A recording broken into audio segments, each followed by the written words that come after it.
तो ये दोनों आदमी उस मुहावरे के बिल्कुल जीवंत उदाहरण है, जीते जागते उदाहरण है। इन दोनों ने अपनी हरकतों से बता दिया कि इनकी आंखों में सूअर का बाल है। ये जो इसकी दिल्ली में सरकार बनी है 2013 में, 3 आदमियों को गाली देके बनी है मनीष जी। शीला दीक्षित को गाली देके, मनमोहन सिंह को गाली देके और उसके अलावा कांग्रेस को गाली देके। लेकिन इसकी कलई, इसकी धोती खोल दी थी शरद पवार ने ही। शरद पवार ने, उनके पार्टी के और नेताओं ने। सर एक और चीज बड़ा, जब से नरसिम्हा राव का मामला कांग्रेस ने उठाया, दिल्ली का नटवर लाल भी कूद गया। आपको तो खैर अन्ना आंदोलन में तो मैं थोड़ा प्रभावित भी हो गया था इस आंदोलन से, केजरिया से भी मैं सच मानो स्वीकार करता हूं। आजकल शर्म आती है इस बात को स्वीकार करने में कि केजरिया से शुरू में मैं भी प्रभावित था, लेकिन अब तो घिन आती है कि भारतीय राजनीति का एक ऐसा कोड है जिसने उम्मीदों की हत्या कर दी। आप तो शुरू से ही इसके खेल के बारे में लिखते पढ़ते रहे हैं। ये केजरी जिसने मनमोहन सिंह के लिए ना जाने क्या क्या नहीं कहा, केजरी का जो गुरु है असली नटवरलाल जो वहां महाराष्ट्र में बैठा हुआ है, वो भी अब इसका भजन गा रहा है। ये केजरिया जिसने क्या क्या नहीं कहा, अब ये भारत रत्न मांग रहा है सर। ये कि भाई इसको भारत रत्न दे दो, इसकी स्मारक क्यों नहीं बनाए। और इसका जो टिकट ब्लैक किया है वो तो उस समय चिल्ला चिल्ला के मनमोहन सिंह को गाली देता था। ये केजरी के कुछ आपने लोग इनसे मिलना चाहते हैं, प्रधानमंत्री से। प्रधानमंत्री विकलांग लोगों से मिलने को तैयार नहीं है। मैं आज से इसको अपना प्रधानमंत्री मानने से इनकार करता हूं।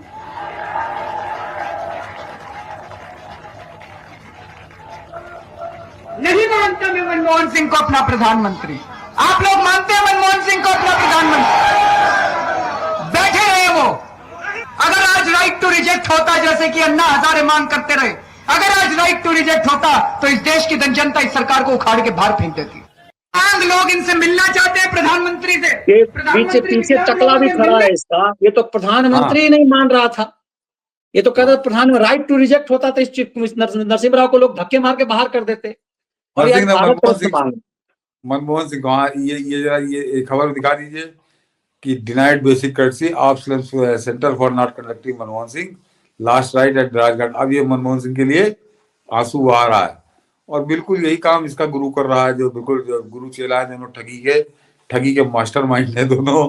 140 करोड़ लोगों को कैसे ठगा जाए, इसकी थीसिस इन लोगों ने लिखी है।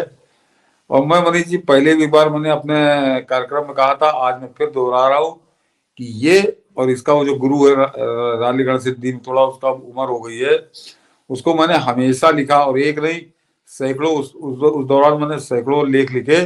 मैं हमेशा लिखता था कि 8वां फेल ट्रक ड्राइवर, 8वां फेल भगोड़ा ट्रक ड्राइवर, सेना से भागा हुआ ट्रक ड्राइवर और 8वां फेल। और उसको इन लोगों ने क्या क्या बुलाया। तो ये दोनों आदमी उस मुहावरे के बिल्कुल जीवंत उदाहरण है, जीते जागते उदाहरण है। जिसे कहा जाता है मनीष जी की आंखों में सूअर का बाल है। जो बहुत नंबरी आदमी होता है उसको कहा जाता है कि इसकी आंखों में सूअर का बाल है। तो चाहे वो केजरीवाल हो और चाहे वो अन्ना हो, इन दोनों ने अपनी हरकतों से बता दिया कि इनकी आंखों में सूअर का बाल है। ये किस तरह से रंग बदलेंगे, किस तरह से एहसान फरामोशी करेंगे, ये इसका बेशर्म उदाहरण है। ये इसकी पूरी राजनीति, ये जो इसकी दिल्ली में सरकार बनी है 2013 में, तो 3 आदमियों को गाली देके बनी है मनीष जी। शीला दीक्षित को गाली देके, मनमोहन सिंह को गाली देके और उसके अलावा कांग्रेस को गाली देके।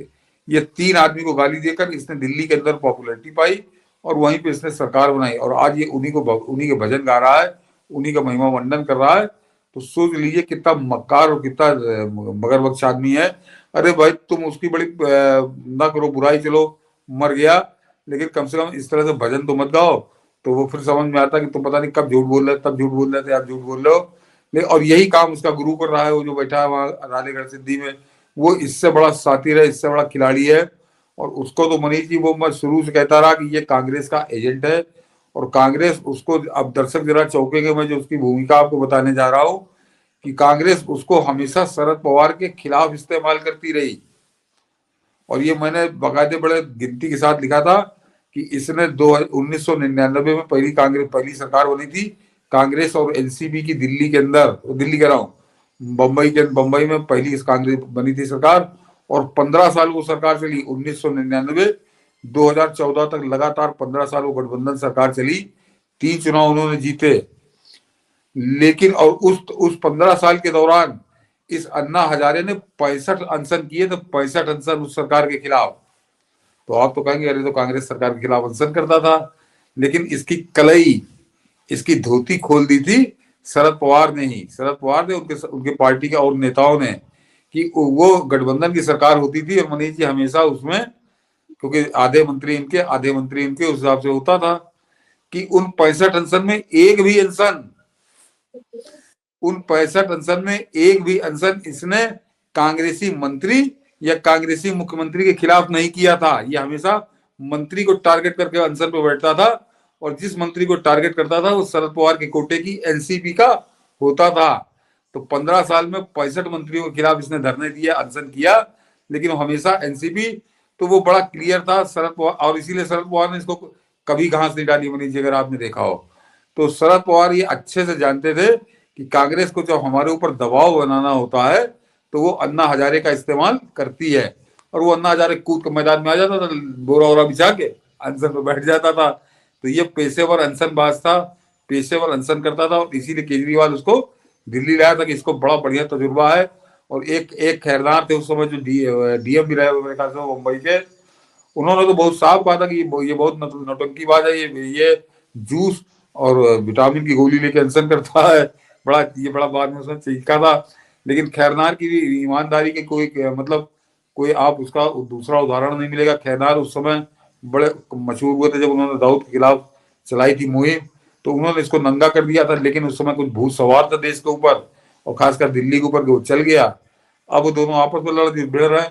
तो ये दोनों आदमी निकृष्ट लोगों में से है, राजनीति छोड़ दीजिए, ये समाज में रहने योग्य नहीं है। लेकिन अभी चल रहा, क्या कहा जाए।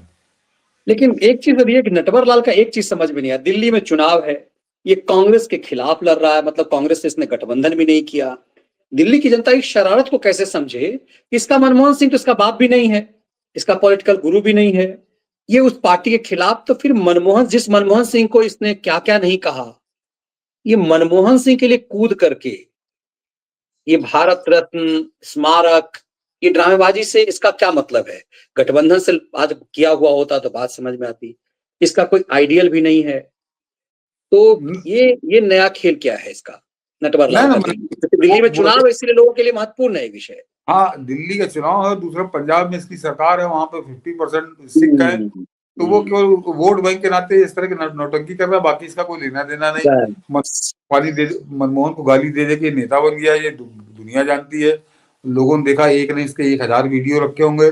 मतलब सिखों को मूर्ख बनाने के लिए अब ये नया गेम खेला नटवर लाल ने। हाँ, पूरा खेला। और इसकी कांग्रेस की चापलूसी मैं बता दूं दर्शकों से कि इससे जरा कोई कहे कि आज तक ये सिखों के कत्लेआम पर इसने भी अपना मुंह नहीं खोला है। इसने कभी दिल्ली के अंदर सिखों के कत्लेआम पर ये नहीं बोला ये कि 3000 सिख मार क्यों, क्योंकि कांग्रेस से तो अंदरूनी तो ये है, तो कांग्रेस की ही पैदाइश।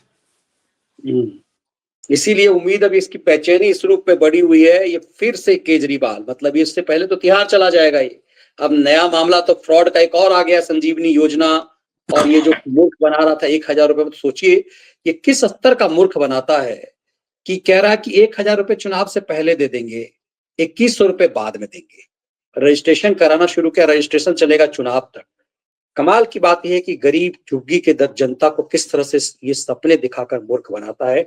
और ऐसे लोगों को यदि 10 साल, इसने 11 साल इस दिल्ली नेशनल कैपिटल पर शासन किया, तो यह भी अपने आप में एक कलंक है। मुझे तो लगता है कि इस देश में जितने भी नेता हैं उसमें सबसे कलंकित चेहरा है, फिर भी ये ठसक के साथ ईमानदारी के नाम पर चुनावी मैदान में है।